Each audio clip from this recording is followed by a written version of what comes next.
Please subscribe Tito Manny Vlog.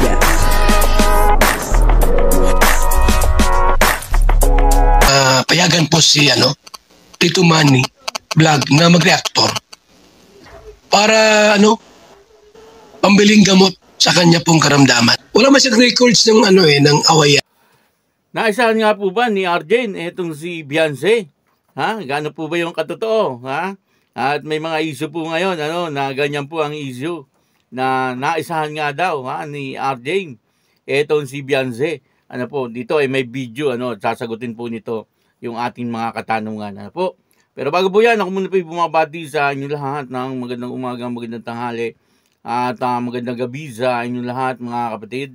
Saan man kayo ng panig ng mundo naroon ngayon ay mag-iingat kayo palagi at pagpalain kayo ng ating Panginoon. Maraming salamat din po sa patuloy na tumatangkilik sa aking YouTube channel at nanonood sa aking video reaction. Patuloy lang po natin suportahan sila Kuya Bal Santos Matubang, Kalingap Rob, Ate Edna Vlog, Jack Tapia at yung mga kasamahan ko po sa Karepa.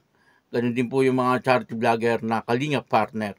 Ito po yung video na kung saan ay naisahan nga daw ni RJ etong si Beyonce, At ang kabuuan po ng video ito ay mapapanood po natin sa YouTube channel ni Bal Santos Matubang. Ito po yung video.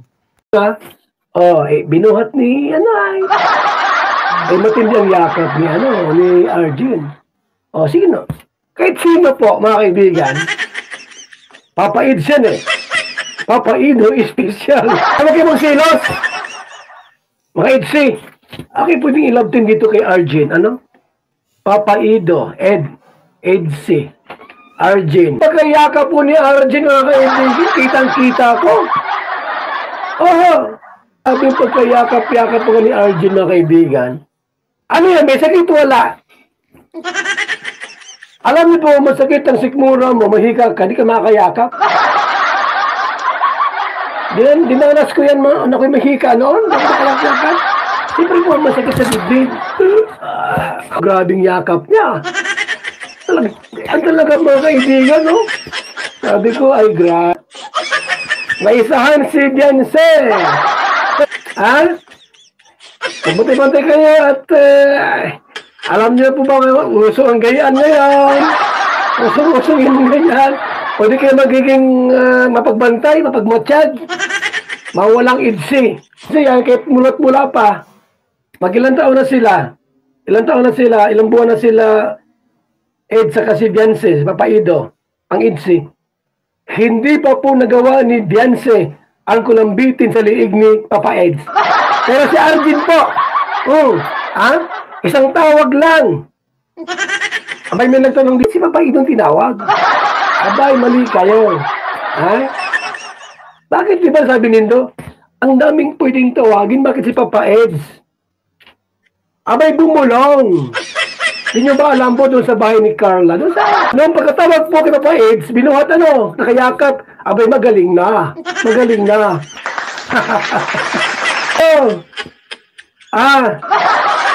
Yan ang Arjen, mabilis pa sa tuko. Ganyan dapat ang isang babaje.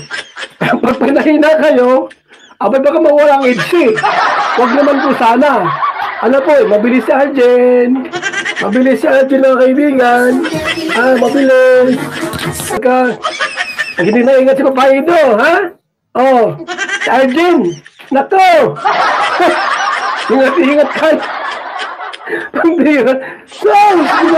Mas bagay po si Beyonce kay Papaido. Walang tatalo dyan. Wala. Huwag na po sanang muling dumikit si Papaido. Ang mga po muling nagkasakit. Sumakit yung sikmura, yung puso, yung tiyan, inasma. Matawag kay Papaido, Papaids. Si Arjen may sakit. Huwag ka nang pumunta, Papaids. Huwag mo nang ulitin yan. Ay, kitang-kita po yung pagkarga ni Arjen. Talagang, ang bigat-bigat mo, Arjen. Yumakap ka pa. Nakita ko po. May telescope na po naman. Microscope na ginapit. Ngayon, baka sa birthday ni Beyonce, umarte si Arjen. Malay natin, umarte, no? Ha? Pa-AIDS. Ano po? Konting ingat lang tayo. Konting ingat lang tayo. Ano? Kasi si Benzi po'y nasasaktan. Oh, kitang-kita ayo. Kriskop yung maray. Masakit yun. Ingatan natin ang ating mga sarili. Pinakapunto po dito ni Kuya Bal ay pinag-iingat niya po etong si Kalingap Edu. Ano po kasi nga naman ano po ay siyempre marami po yung mga followers ng LC at nagsiselos. Ano po, ito sabi ni Kuya Bal ay ilang taon na po silang magkasama o ilang taon na po yung LC ni minsan ano hindi pa po hindi pa daw po ginawa ni Beyonce ano yung nagawa ni RJ kay Kalingap Edu, yung nakayakap na talagang parang nakalambitin. Nag-iinarte lang daw etong si RJ, ano, yun po ang sabi ng iba, no. Siyempre wala naman pong ibang nakakaalam yan kundi si RJ, ano po, at siyempre yung doktor na rin po na pinagpa-check upan, ano. At yun po kasing sakit na asthma, yan po ay parang ano yan parang yung nagjo-joke lang, ano po, pagkaka-asthma po, pero pagka nakainom na ng gamot, ano po, nakatake na nung tamang gamot para doon sa yung sakit na asthma, yan po ay nawawala na. Ano, kumbaga ay malakas na uli. Ano, kaya lang ang problema po diyan ay reliever lang po yung mga gamot niyan at muling babalik. Ang asthma po kasi pabalik-balik po yan. Ano, lalo na po ang katulad po ng mga edad ni RJ yan po ay talagang mahirap na pong tanggalin. Ano po, kahit pa po anong gamot ang ibigay diyan, parang reliever lang kasi yung mga gamot sa asthma. Wala po talaga yung gamot na makakaalis po para po sa sakit na ganyan, asthma. Kung asthma po yung sakit ni RJ, hyperacidity siya, tapos nagsisikip yung kanyang hininga, ay hindi po asthma yun. Kaya po siya nahihirapang huminga dahil po dun sa kanyang hyperacidity. At yun na marami po ang nagselos po doon sa pangyayari, lalong-lalo na po yung mga followers ng EDC.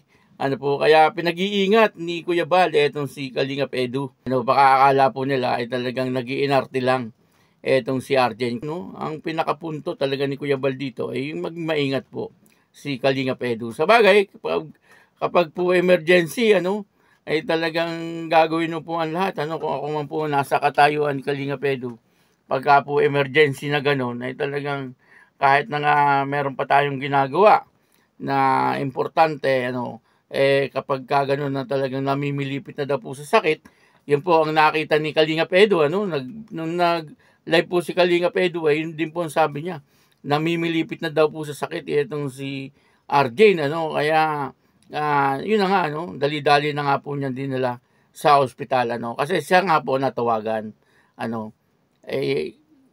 sabi nga po ni Kuya Bal, sa sunod daw po na tumawag nga itong sila RJ, pabayaan na lang, marami naman pong pwede, totoo naman po yun, marami naman po, pwede naman po mag-tricycle na lang, mas madali pa, para na lang ng tricycle, papadala sa ospital, ay mas madali, si Kalingap Edu, medyo babiyahe pa. Hindi ko lang po alam kung malayo o malapit doon ang bahay doon ni Kalingap Edu. Kaya yun, ang pinaka-point ni Kuya Bal ay maging maingat din si Kalingap Edu, pagdating po sa ganong pagtulong, kasi siyempre, ay may mga magsiselos. Kaya yun, maraming salamat po sa inyo lahat. At ako po si Tito Manny Vlog na nagsasabing God bless you all. Diyos mabalos.